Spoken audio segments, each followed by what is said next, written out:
We are working on the trade deals. One big beautiful bill is the center of the tax deal, and we are constantly deregulating and unleashing American energy, American manufacturing, and letting the American people keep more of their money.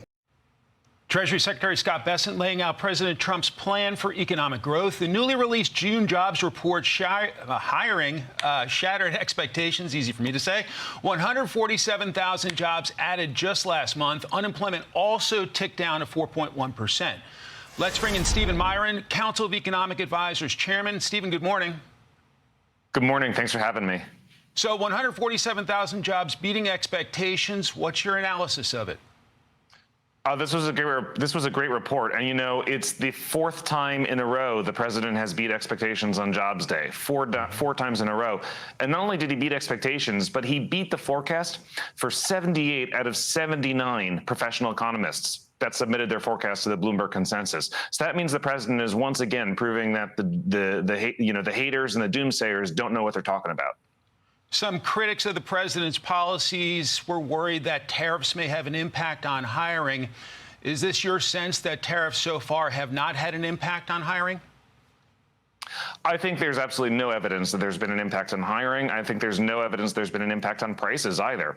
The job creation numbers continue to move along decently from month to month. There's no macroeconomic significant evidence of inflation in goods and imported goods from tariffs. In fact, inflation has been running at a 1.5% rate since the president took office, which is actually well below where the Fed wants it to be.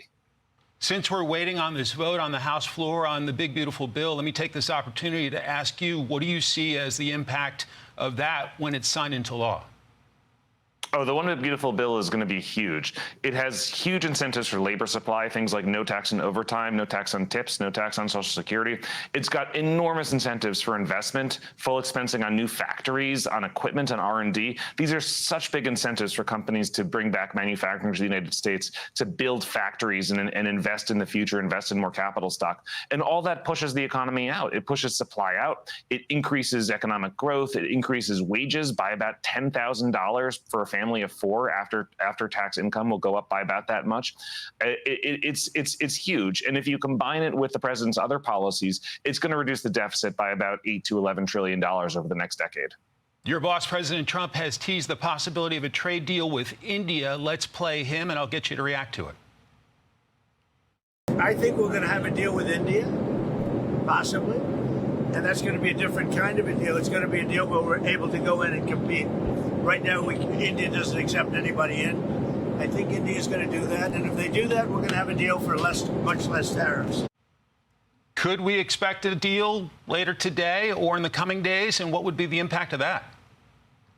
Look, the president is one of the best negotiators in history. He has spent decades negotiating hundreds of deals across everything from commercial real estate to financial markets to international trade and with Congress.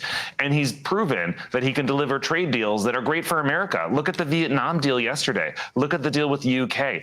I'm optimistic that we're going to get a number more deals before the July 9th deadline because the president has arranged it that other countries are just lining up to make concessions to the United States, to tell the United States we want to do business with you and we're willing to be fairer and we're willing to open our markets for you. So I'm not going to get ahead exactly of how those negotiations are going to plan out in the next few days, but I am actually quite optimistic that we'll get more. I mean, the Vietnam deal was great. All right, so July 9th deadline, we'll see if that happens before that. I will be on the lookout to see if it happens potentially in the hours ahead. Then there's Fed Chairman Jerome Powell, who President Trump has expressed a lot of frustration with, saying too late, should resign immediately. Powell says he would have cut rates this year if not for the tariffs. How do you respond?